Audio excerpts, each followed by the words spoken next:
ሸኔ ነው ማን የምትሏቸው አምጠው ታቦቱን አሉ ገብቶ እንዲው ካህናዎችም ጥቂቶች ናቸው እያጠነ የሚኖር ነው እንጂ አምጠው ታቦቱን እዚህ ውስጥ ያለውን አውጣው። እኔ ወንድሜ እምቢ አለኝ ብትፈልግ አንተ ገብተህ አውጣው እንጂ እኔ እምቢ አለኝ ይላል ቄሱ። ሄድ የት ነው ያለው? ሄድ እዚሁ መቅበሩ ላይ ያለ ሄድ አንተ አውጣው እንጂ እኔ እሺም አይለኝም እምቢ አለኝ ይላል ቄሱ። አላወጣም እኔ ዋጣለሁ ብሎ ጠበንጃውን በትከሻው ይዞ እንዲህ ሲል አውረዶ ተመሬት ሲፈጨው ማሎ አለና ጥሎት እየተንፈራል። ይሄ ታቦት አምላክ ወይም ደግሞ ሌላ ፍጥረት ስለሆነ ነው። የመስቀሉ እንጨት አይደለም እኮ አላለ አታይፈጀው ባህር ያሰጥመው መሳሪያ ተኩሶ አይመጣው። የዞኑ መስተዳድር የጠቅላይ ሚኒስትሩ የፖሊስ አገር ይዳን ከተባለ ሰላም ይሁን ከተባለ በሰላም አሁን ሰላም አድርግልን ሰላም ይሁን የሆዳችን በሆዳችን ይዘን እንዲስላለ ሰላም አይመጣም። እሷ ሌሎች ሲሞቱ አይታ እንድትፈራ ሌሎቹን ሊገሏቸው ሲወስዷቸው ከእስር ቤት መምህር ሆና ታስተምር ነበር። እንዳትደነግጡ፣ ሰይፍ ስታዩ ልባችሁ እንዳይሸበር፣ ለሰከንድ የምትሆን ሞትን ፈርታችሁ ዘላለማዊ ውድቀት ውስጥ እንዳትገቡ። አሁን የእናንተ ደም መፍሰስ እኮ ምራቅ እንትፍ ማለት ያህል ነው። እንዲህ አድርጋችሁት የሰከንድ ሞት የሰከንድ መከራ ምንድናት? ከዘላለም መከራ ይቺ የደቂቃ መከራ ለእናንተ ዘንድ ቀላል ልትሆንላችሁ ይገባል እያለች እንደ ሐዋርያት ታስተምራቸው ነበር። ይሄ እንዲያያለች በምክር ብቻ ሳይሆን ባደረባት ጸጋም ያ ፍርሃትና ድንጋጤ ከውስጣቸው እንዲጠፋ ታደርግ ነበር። ወደ እግዚአብሔር እየጸለየች በሚሰየፉበት ጊዜ አንገታቸው ሲቆረጥ አንገታቸውን አንስታ ከራሳቸው ከሰውነታቸው ጋር ታስጠግታ ትቀጥልና ምን አየህ ተናገር ብላ ያየውን በሰማይ እንዲመሰክር ተሎ እኔ እድለኛ ነኝ ፈጥኜ መጀመሪያ መግባቴ ተሽቀዳድማችሁኑ ከፀሐይ የምታበራ እንዲህ ያለ ደስታ ሀገር አለ እንዲህ ያለ ክብር አለ እያለ ሲናገር የኛ የሚሰይፏቸው ሰራዊቱ ደንግጠው አሁንም ሁሎችንም እንዲያያረገች ምን የት እንደደረሱ የት እንዳሉ ስተሞቱ በኋላ አንገታቸውን ቀጥላ ስታናገር አይተው ወደ 92 የሚሆኑ ሰራዊት ከንጉሱ አምነው ሰማዕት እንደሆኑ ይነገራል። እነዚያ የሚሰይፉትም እንደገና አምነው ወደ ሰማዕትነት እንደተመለሱ። እና ይሄ እንደው መቼም የተነገረውን ማዳበሪያ ገድሉ ላይ ያለው ነው። ዝም አይደለም የምናገረው የተጻፈውን ያነበብነውን ነው። እና ምንድነው የተደጉ ቅዱሳት ይክሙ ንጽሕናችሁን ቅድስናችሁን አታፍርሱ አትተው፣ አለዚያ እግዚአብሔርን ማየት የሚቻለው የለም። መቼም እግዚአብሔር እንደማይታይ በባህሪው በመጻሕፍት ተናግረዋል። ግን ራሱ ባለቤቱ እግዚአብሔር በማቴዎስ 5 ምዕራፍ 5 ላይ ብፁዓን ንጹሐነ ልብ እስመ እሙንቱ ይሬእይዎ ለእግዚአብሔር፣ ልባቸውን ከጭም ከበቀል ንጹሕ ያደረጉ ሰዎች እግዚአብሔርን ማየት እንደሚችሉ ራሱ ባለቤቱ ተናግሯል። በዚያውም ላይ ደግሞ በእውነቱ ንጹሕ ከተሆነ ከእግዚአብሔር የሚለይ የለም። ሰው ቅዱስ ከሆነ ንጹሕ ከሆነ ያው ከእግዚአብሔር ጋር እግዚአብሔር አድሮበት ከሱ ጋር ይኖራል። ለምሳሌ አሁን እንደው ምን ልበላችሁ፣ የታመመውን ፈውስልኝ ሲፈጃቸውን ዳሰው በቃላቸው ተናግረው የሚያድኑ ከሆነ ጋኔኑን ውጣ ብለው በቃላቸው ተናግረው በመስቀላቸው ዳሰው የሚያድኑ ከሆነ የሞተውንም ደግሞ ተነስ ብለው የሚያስነሱ ከሆነ አስፈላጊ የሆነው ታምር ሁሉ በእጃቸው የሚደረግ ከሆነ እግዚአብሔርን አላዩትም ትላላችሁ? አሁን እናንተ ተውት። አሁን ይሄን አርግልኝ ብላችሁ እኮ ስለታችሁ ደርሶላችሁ ስታቀርቡ እኮ እግዚአብሔርን አይታችሁታል ማለት ነው። እግዚአብሔር ከእናንተ ጋር አለ ማለት ነው። አዎ ስራውን አያችሁት። እግዚአብሔር ከምንም በላይ የሚታወቀው በስራው ነው። አዎ ለተቀደሱ በኢየሱስ ክርስቶስ ወኮኑ ቅዱሳነ ቆሮንቶስ አንደኛ ምዕራፍ 1 ቁጥር 2 ላይ በኢየሱስ ክርስቶስ አምነው ከአማን ያለ ተለዩ በሃይማኖት ለጸኑ በምግባር በትሩፋት ለከበሩ ጸጋና ክብር ይብዛላቸው። አዎ እንዲህ ያለ ስለ ቅድስና ስለ ንጽሕና ቅዱስ ጳውሎስ ብዙ አስተምሯል። እንዲያው የእግዚአብሔርን ሕግና ትእዛዝ አክብሮና ጠብቆ መኖር ንጽሕና ቅድስና ማለት ነው። አሁን ሰው ስተት ርኩሰት የሚገኝበት ሕገ እግዚአብሔርን ትቶ በሕገ አሕዛብ በአሕዛብ ሕግ ሲኖር ነው ርኩሰት ያለው እንጂ በሕገ እግዚአብሔር የኖረ ሁሉ ቅዱስ ነው ቅዱስ ነው። እና ቅዱስና ንጽሕና ዓለም ሳይጠቀምበት ጥቅሙን ሳያውቀው የኖረ ማን ነው ቢባል ይሄ ነው ቅድስና። ቅድስናና ንጽሕና ደግሞ ምንኩስና ብቻ አይወስነውም። ባልና ምሽት ሆኖም ቅድስና አለ። አዎ ጸጋ ዘአብንና እግዚአብሔርያንዩ በቅዱስነታቸው ቅዱስ ተክለ ሃይማኖትን አስገኝተዋል። ዘካርያስና ኤልሳቤጥም ስታው ቅዱስ ዮሐንስን አስገኝተዋል።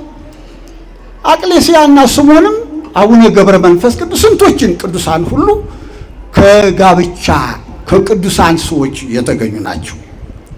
እና አሁን ብዙ ገንዘብ አውጥቶ የሀገሪቱን ገንዘብ አሟጦ ለሀገር መጠበቂያ ሚሳኤል፣ መትረየስ፣ መድፍ ምናምን ስንት ንብረት አውጥቶ ከመግዛት እውነት ቅዱሳኖችን ማብዛት ከዚያ በላይ ሀገር ይጠብቅ ነበር።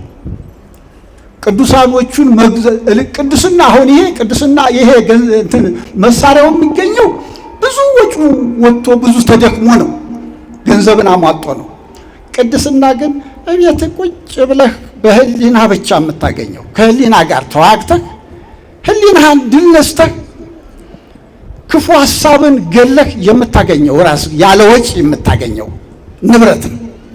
እና ይሄ ንብረት ቀላል መሳሪያ ለመጉዳትም ሆነ ለመጥቀም ለመጉዳትም ጋኔንን አውጥቶ ለመጣል ለማስለቀስ ክፉን ወርሮ ወደዚያ ለማስወገድ ደግሞ የቀረበውን ደግሞ የተቸገረውን ለመጥቀም ቅድስናን የመሰለ መሳሪያ አገርን ለመጠበቅም ቢሆን ያለምንም መሳሪያ ያለምንም ውጣ ውረድ እነ ገብረ መንፈስ ቅዱስ እነ ተክለ ሃይማኖት በቅድስናቸው አገርን ከሚጣባት መከራና ፈተና ጦርነት አድነዋል። ለምሳሌ አቡነ ተክለ ሃይማኖት በዚያ ጊዜ የነበሩ ሰዎች የነበረው መሳሪያ ጦር ነው። ወደ ተክለ ሃይማኖት በሚመጡበት ጊዜ ጋሻና ጦራቸውን ይዘው ነው የሚመጡ። ቅዱስ አባታችን መስቀላቸውን ይዘው ከዋሻቸው ብቅ ሲሉ ጋሻቸውና ጦራቸው ከእጃቸው እንዴት እንደወደቀ ያዩትም ነበር። አዎ ቅድስና ንጽሕና ያለው ሰው እሳት አይፈጀው፣ ባህር ያሰጥመው፣ መሳሪያ ተኩሶ አይመተው። ይሄ ሰው ጸረ ሚካኤል ስንት ወጪ ያወጣል አይመተው። ጸረ ሚሳኤል ማለት ነው ቅድስና ማለት ዓለምን የሚጠብቅ። አሁን ሰለስቱ ደቂቅ ቅዱሳን ሆኑ። ናቡከደነጾር ይዞ እሳት ውስጥ ከተታቸው፣ እሳት ሊፈጃቸው አልቻለም። እና ይህንን የቅድስና መሳሪያነት ዓለም ሳይጠቀምበት አላውቀው ብለው ጥቅሙን አላውቀው ብለው አሁን ይህን ያህል ወጪ ከማውጣት ከውጭ ሀገር እንደው በዋልድባ በማህበረ ሥላሴ በደብረ ሊባኖስ እንደው ጥሩ ቅዱስ የሆኑ ሰዎች እንዲፈጠሩ ፋብሪካ እዚያ ውስጥ ማቋቋም ለቅድስናቸው ማሰናከያ ሳይሆን ድጋፍ መስጠት ሰዎች ቅዱሳን እንዲሆኑ እንደው ልብስ ቀለብና ቦታ ሰጥቶ ከእግዚአብሔር ጋር የሚገናኙ ሰዎችን ማፍራት አገር ይቀደስ ከተባለ ይሄ ነው። ከእግዚአብሔር ጋር የሚገናኙ ቅዱስ የሚሆኑ እንደዚህ ያሉች አሁን ይኸው ዛሬ እኮ እንደው እኛም እኮ ትንሽ እኮ በመጠኗ እኮ እድለኞች ነን። ቅድስትን እያከበርን ነው። ለቅድስና የበቃችውን ቅድስት አርሴማን ቅድስት ድንግል ማርያምን እኛ እንኳን ቅዱሳን መሆን ባንችል ቅዱሳኖችን እያከበርን ነው። ለዚህ አሁን ይህንንም ሊያስጥሉን መከራ ያያሉ። ቅድም አሁን ሰባኪው እንደነገራችሁ ልክ እነሱ ሰው ናቸው። ሰው አይደሉም መቻል። ይሄ መስቀሉ እንጨት አይደለም እኮ አላለ። እግዚአብሔር አከበረው፣ ታምር ደሙን አፈሰሰበት። ይኸው ሰይጣን እየለፈለፈ እየደነገጠ ይወጣበታል፣ ሰው በረከት ያገኝበታል። አዎ ጽላቱ አሁን ሰዎች እነሱ ስላናናቁት ይሆንላችኋል? አይሆንም። እዩት፣ እንዲያው ጽላቱንስ እንዲያው አዋልድ አይደለም፣ መጽሐፍ ቅዱሳዊ ነው ታቦቱ። ጽላቱ ተመጽሐፍ ቅዱስ ውስጥ ታቦቱን የተሸከሙ ሰዎች ዮርዳኖስ ዳር ውሃው ዳር እግራቸው ወሶበለ ከፈ እግሮሙ ለካህናት እግራቸው ታቦቱን የተሸከሙ ሰዎች እግራቸው ውሃውን ሲነካው ውሃው እናንተን ተራብጃ አልሄድም ብሎ ቆመ። ይሄ መጽሐፍ ቅዱስ ውስጥ ያለው ነው። ይሄ ታቦት ሳያልፍ አልወርድም አለና ዮርዳኖስ ቆመ እና ታቦቱ ፊት ሲያልፍ እስራኤል ሁሉ በሙሉ ውሃው ተከፍሎ ተሻግረው እንዲሄዱ ቆይ እና ይሄ ታቦት አምላክ ወይም ደግሞ ሌላ ፍጥረት ስለሆነ ነው? እንደዚሁ እግዚአብሔር የባረከው ንብረት ቅዱስ ነገር ነው። አዎ አንደዚህ ታቦቱን ከእስራኤል በእኛ ኃጢአት በሰዎች ኃጢአት አንደዚህ ታቦተ ጽዮን ተማርካ ነበር። ሰዎቹ በኃጢአታቸው እንዲሞቱ እንጂ እሷ ኃይላት አይደለም።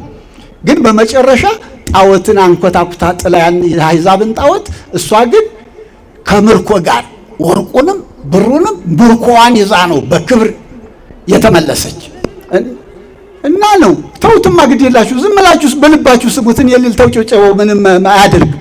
ዝም ብላችሁ ስሙ። ከምርኮዋ ጋር ወደ ሀገሯ ስትመለስ በሰረገላ ሆና ወይፈኖች ነው ይጎትቱ የነበር ሰረገላውን ታቦት ያለበት እና እነሱ እንዲና እንዲ ሲሮጡ ሊወድቅ ሊያጋድል እንዲ ሲል ማን ነው ኦዛ ነው ማን ነው ደግፋለሁ ብሎ አዎ እንዲ ሲል የማይገባው ስለሆነ እንደተቀሰፈ ታውቃላችሁ። ታቦቱን ሳይገባ ክህነት ሳይኖርህ እንዴት ልትነካቻል? እስከዚህ ድረስ እና እስካሁንም ድረስ የታቦቱ ታምር አልተቆረጠም። አንድ ቀን ደብረ ሊባኖስ የነሐሴ ተክለ ሃይማኖት ደብረ ሊባኖስ በዓል አክብር ያለው አባታችን አቡነ ተክለ ሃይማኖት እዚያ ሲነግሩኝ እዚህ በሙገር በኩል አሉ። እነዚህ አሁን እንዲህ ሸኔ ነው ማን የምትሏቸው አምጠው ታቦቱን አሉ ገብቶ እንዲሁ ካህናዎችም ጥቂቶች ናቸው እያጠነ የሚኖር ነው እንጂ አምጠው ታቦቱን እዚህ ውስጥ ያለውን አውጣው። እኔ ወንድሜ እምቢ አለኝ፣ ብትፈልግ አንተ ገብተህ አውጣው እንጂ እኔ እምቢ አለኝ ይላል ጨሱ። ሰውየው ሲነግር ሄድ የት ነው ያለው? ሄድ እዚሁ መቅበሩ ላይ አለ ሄድ አንተ አውጣው እንጂ እኔ እሺም አይለኝም እምቢ አለኝ ይላል ጨሱ። አላወጣም እኔ ዋጣለሁ ብሎ ጠበንጃውን በትከሻው ይዞ እንዲህ ሲል አውረዶ ተመሬት ሲፈጨው ማሎ አለና ጥሎት እየተንፈራ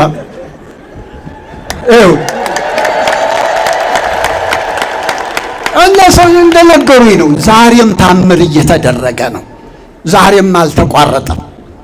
እውነት እንደው ምን መሰላችሁ? ዛሬም አሁን የኛ ኃጢአት እንጂ ታቦቱን ጽላቱን እግዚአብሔር ከእግዚአብሔር እጅ ተቀበልነው እንጂ ሰው ሰራሽ አይደለም። የተቀበልነው ከእግዚአብሔር እጅ ነው። እግዚአብሔር ደግሞ የሻረበት ጊዜ የለም። አሁንም ስመ እግዚአብሔር ነው ያለበት፣ እኛና እግዚአብሔር የምንገናኝበት። የእመቤታችንንማ አለመታደል እንጂ ምን ልንገራችሁ? እንዲያው የአምላክ እናት ከመባል በላይ ምን ታድርግ? ምን ክብር ይሰጥ? ከዚህ በላይ እንዲያው የዞኑ መስተዳድር የጠቅላይ ሚኒስቴሩ እናት መባል እንኳን ምን ያህል ክብር አለው? እስቲ የዞኑ መስተዳድር የጠቅላይ ሚኒስቴሩ የፖሊስ አዛዡ እናት ብትባል እንኳን ምን ያህል ክብር አላት? እንዴ እሷ እንኳን እና ይህንን ሰማይ ያለ ምሰሶ ይህንን መሬት ያለ ካስማ በመሬት ያለውን ሁሉ ፍጥረት ለፈጠረው አምላክ እናት ሆኖ መገኘት ከዚህ በላይ ምን ክብር ይሰጣል? ምን ክብር ይሰጣል? ቅዱስ ዮሐንስ እንኳን አምላኩን አጠመቀ ተብሎ አምላኩን አጠመቀ ተብሎ ምን ያህል ክብር አለ? እና ይሄን የመሰለ ነው። እና አሁን አገር ይዳን ከተባለ ሰላም ይሁን ከተባለ በሰላም አሁን ሰላም አድርግልን ሰላም ይሁን የሆዳችንን በሆዳችን ይዘን እንዲህ ስላለ ሰላም አይመጣም። በምንም በአፋችን ብቻ ሰላምን አናመጣው፣ በወሬ ብቻ አናመጣው። ለሀገራችን ሰላም ይስጥልን ሰላም ይሁንልን ይሄ ተረት ነው።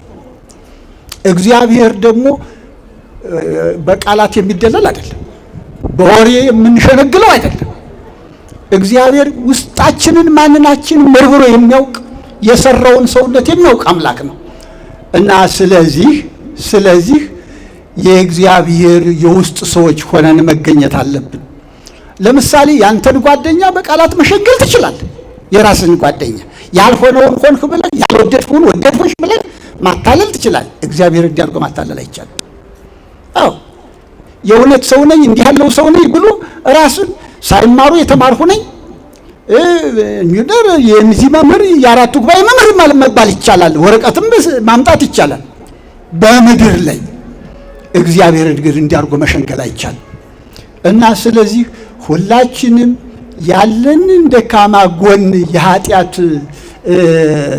ኮተት የኃጢአትን ፍርፋሪ ያንን ጠርገን ጥለን የእውነቱ የእግዚአብሔር ሰዎች ስንሆን በሕጉ በትእዛዙ የምንመራ ስንሆን የእውነት ተሰብሳቢዎች በእግር የምንመጣ ሳይሆን በልባችን የምንሰበሰብ ከሆነ አዎ እግዚአብሔር ወዳጆቹን አያችሁ የራሳችሁ ጠጉርስ እንኳን እንዲቱ አትወድቅም ነው ያላችሁ የራሱን ወዳጆች።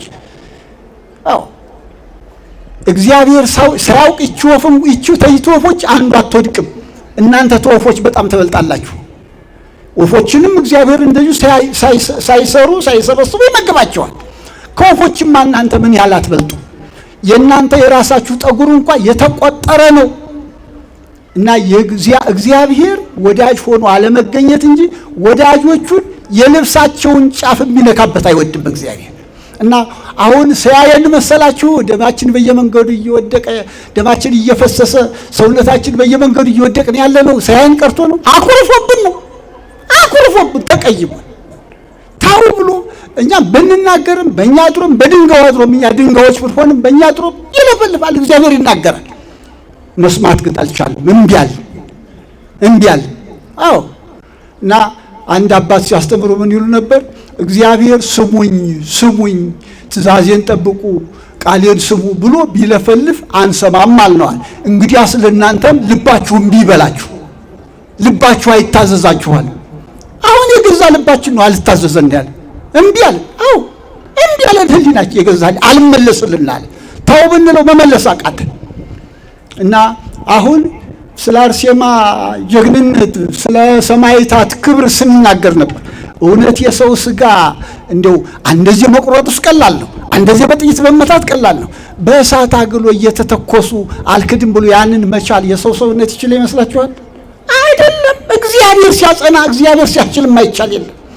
አሁን መሆን ያለባችሁ ወደ ንስሐ እንድመለስ ልቤን እባክህ እርዳኝ፣ እንድመለስ አድርገኝ፣ ወደ አንተ እንድመለስ እገዘኝ። እኔ በቅቼ ያልምችለው አይደለሁም፣ ይሄን ዓለም አልወጣው፣ አንተ እርዳይ ብሎ አጽናኝ። እንደዚያ ነው። አርሴማ መጀመሪያ እንደ ሰማዕትነቴን ስትመፍጽፈን ድረስ አጽናኝ ብላ እግዚአብሔር ስለለመነች ነው ይህ ጸጋ የተሰጣት።